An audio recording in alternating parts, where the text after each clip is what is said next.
Tell me, may I be the best, so to mind I come as fate sunrise.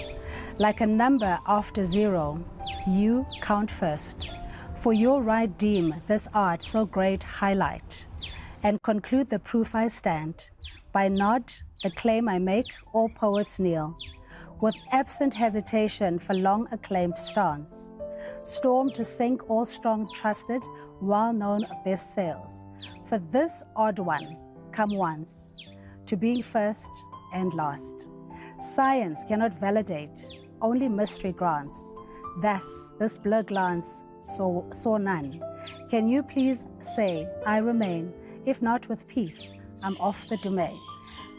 Of course, these are not my words. We're sitting here with the author, Tshireletso Maibela, who is the author and composer of the anthology Chosen Assumptions. Thank you for joining us here on the bookshelf.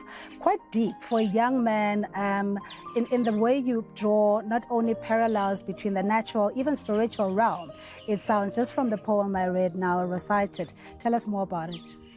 Well, the poem is about myself, validating myself, yes, but then I use a language which you cannot just grasp instantaneously, because you may assume I speak about one thing, but only to realize I speak about the other thing. And I want to pick up on this that says, like a number after zero, you count first. And that is that affirmation yes. that you say about yourself, that because if you don't put yourself first, you're then not able to share the best of yourself with others. Yes, yes, yes. I presume I am there, which is why I make the claim. Okay.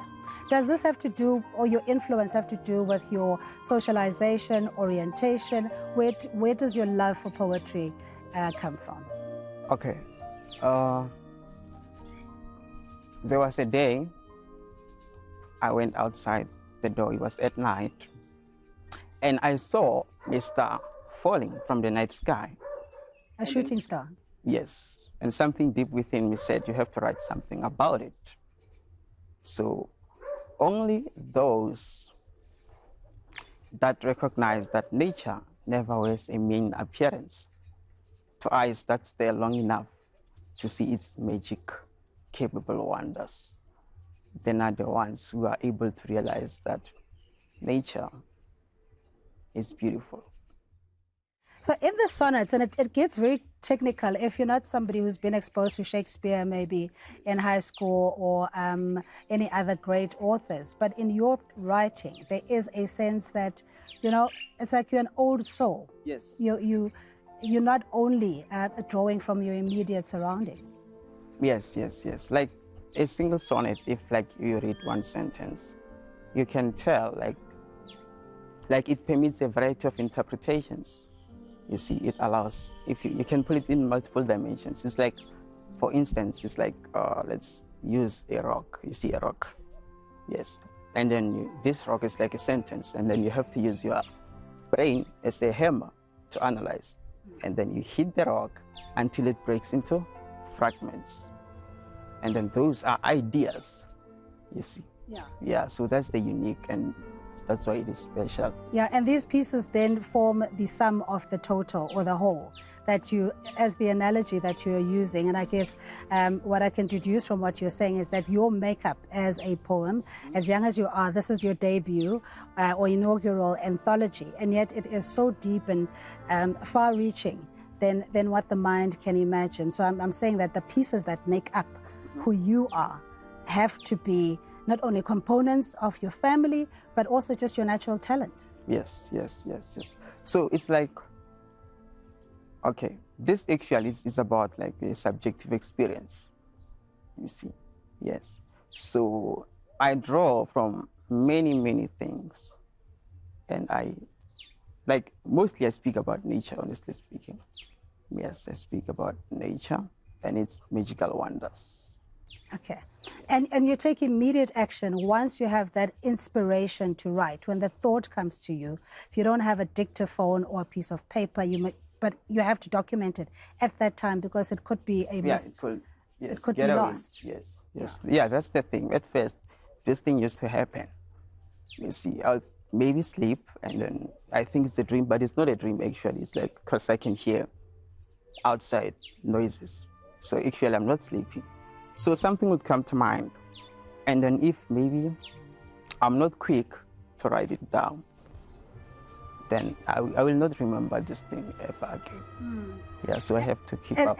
And in your writing, do you find that you're almost speaking in the third person? In other words, there is the mind, the body, the soul, and which of your consciousness do you apply in your writing?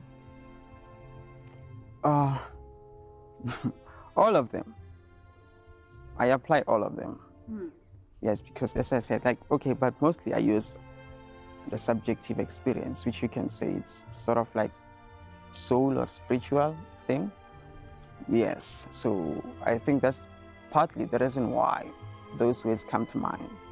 You see, even words that I never heard about once came to mind. At first, there was this word dialist. I didn't know what it was, a dialist, but the word just came to mind.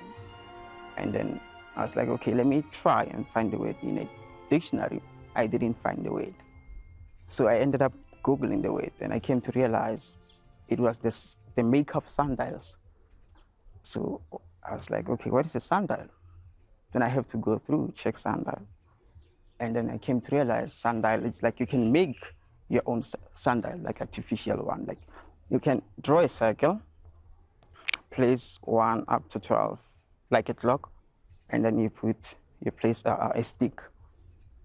So this is a sundial. Yeah, it's a sundial. Okay, I don't think I've heard of a sundial. Yeah. Okay.